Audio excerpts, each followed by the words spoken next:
નમસ્કાર, YNN ન્યૂઝમાં આપનું સ્વાગત છે। સમાચારમાં વાત કરીએ તો વડોદરા શહેરમાં વેડકોસ અંતર્ગત સિટી બસ ચલાવતી વિનાયક ટ્રાન્સપોર્ટ સર્વિસના કરાર મુદ્દે ચાલી રહેલી અસમંજસનો આખરે અંત આવ્યો છે। નાગરિકોની સુવિધાને ધ્યાનમાં રાખીને વહીવટીતંત્ર દ્વારા કંપનીનો કરાર આગામી 3 મહિના માટે લંબાવી દેવામાં આવ્યો છે। અધિકારીએ મીડિયા સમક્ષ સ્પષ્ટતા કરી છે કે મુખ્યમંત્રી શ્રી દ્વારા લોન્ચ કરાયેલી નવી PM બસ સેવાઓ અને તેનો નવો કાફલો શહેરમાં આવીને કાર્યરત ન થાય ત્યાં સુધી મુસાફરોની સુવિધા માટે આ વચગાળાનો નિર્ણય લેવાયો છે। તંત્ર અને કંપની વચ્ચે કોઈ કમ્યુનિકેશન ગેપ કે વિવાદ હોવાની ચર્ચાઓને નકારી કાઢતા સત્તાધીશોએ જણાવ્યું કે કંપનીએ આ એક્સટેન્શન સ્વીકારી લીધું છે અને તમામ રૂટ પર બસ સેવાઓ રાબેતા મુજબ ચાલુ છે। ભવિષ્યમાં પણ મુસાફરોની કોઈ અગવડ ન પડે અને સંકલન જળવાઈ રહે તેની તંત્ર દ્વારા પૂરેપૂરી તકેદારી રાખવામાં આવશે। રિપોર્ટર રાહુલ રાજપૂત।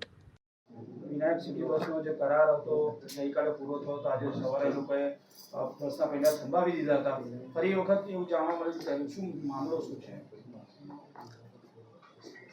વિનાયક જે ટ્રાન્સપોર્ટ સર્વિસ જે વિડકોસની બસ ચલાવે છે એનો કરાર રિન્યૂ થઈ ગયો છે। 3 મહિના માટે એને એક્સટેન્શન પણ આપ્યું છે અને હાલમાં એની સેવાઓ શરૂ થઈ ગઈ છે, એટલે હાલમાં એવો કોઈ પ્રશ્ન નથી। ખાસ કરીને જે એનો કરાર જેનો સમય મર્યાદા પૂરી થઈ હતી પણ વડોદરાના નાગરિકોની સુવિધાઓ માટે થઈ અને PME બસની જે આપણે માનનીય CM સાહેબે જે લોન્ચ કરી એની પણ શરૂ કરવાની છે અને એની નવી ફ્લીટ પણ આવવાની છે, તો એના સંદર્ભે એ આવે ત્યાં સુધી આપણી સર્વિસ રાબેતા મુજબ ચાલે અને લોકોને તકલીફ ના પડે એના માટે થઈને આપણે ફરીથી એને કોન્ટ્રાક્ટ એક્સટેન્ડ કર્યો છે। કચાસ ક્યાં રહી ગઈ? કારણ કે ગઈકાલે તેનો કરાર પૂરો થયો હતો। કચાસ નથી રહી ગઈ આમાં। એકચ્યુઅલી એને માટે કંઈ કોમ્યુનિકેશન ગેપ હતું, બાકી એથી તો એનો કરાર રિન્યૂ કરી દેવામાં આવેલો છે, કોઈ એવો ઇસ્યુ નથી। કંપનીના મેનેજર એવું કહે છે કે અમને એક્સટેન્શન જોઈતું નહીં તો પણ અમને આ લોકો આપી રહ્યા છે, તો એની પાછળ હવે કારણ શું? આ કંપની હવે આગળ ફરીથી એક્ટિવ રહેશે કે બંધ થશે? એવું કંઈ કંપનીના મેનેજર દ્વારા અમારા સમક્ષ એવી કોઈ માંગણી નથી મૂકવામાં આવી કે અમારે નથી જોઈતું એવું।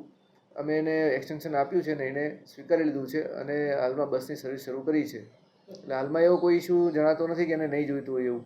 કમ્યુનિકેશન ગેપ ગંભીર મામલો લાગતું નથી? કમ્યુનિકેશન ગેપ કદાચ એવું લાગતું નથી, પણ એમના લેવલે કોઈ કન્ફ્યુઝન રહી હશે, બાકી અહીંથી તો મેં એને એક્સટેન્ડ કરી આપ્યું છે। શહેરની બસ સેવા બંધ થઈ ગઈ હતી, હાલમાં ચાલુ થઈ ગઈ છે બસ સેવા। સર, એમનું એવું કહેવું છે ગઈકાલે તેઓ અહીંયા આવ્યા હતા પરંતુ અહીંયાથી કોઈને એવો રિપ્લાય મળ્યો નથી, એટલે જ એ લોકોએ આ સ્ટેન્ડ લીધું છે। એવું અમારો કોઈનો એને સંપર્ક કર્યો હોત તો એમને સ્પષ્ટતા થઈ જાત। એમણે મારો પણ સંપર્ક નથી કર્યો અને નીચેના લેવલે એમણે કોઈનો સંપર્ક કર્યો અને આવી કોઈ બાબત હોય તો અમારા ધ્યાને મૂકી હોત તો અમે એની સ્પષ્ટતા કરી આપે તેને। તો હવે આ જે સમય કેટલો ક્યાં સુધી વધારવામાં આવ્યો છે? હવે હાલમાં 3 મહિના સુધીનો સમય વધાર્યો છે અને જેમ જેમ જરૂરિયાત પડશે ને જ્યાં સુધી સ્મૂધ ટ્રાન્સપોર્ટેશન નહીં થાય, લોકોને તકલીફ ના પડે એ માટેની અમે કાર્યવાહી કરીશું। સારું, તો હવે આવી ફરી પ્રકારની આવી ગેરરીતિ ઊભી થાય, બેદરકારી ન ઊભી થાય, ક્યાં કોમ્યુનિકેશન ગેપ ન થાય તેના માટે શું હવે તકેદારી રાખવી? હવે તો તકેદારી એ જ છે કે અમે એને કીધેલું જ છે અને આમાં કોઈ જાતનું આવું લોકોને અગવડ પડે એવી કોઈ પણ બાબત નહીં થાય। Subscribe now and press the bell icon. Never miss an update.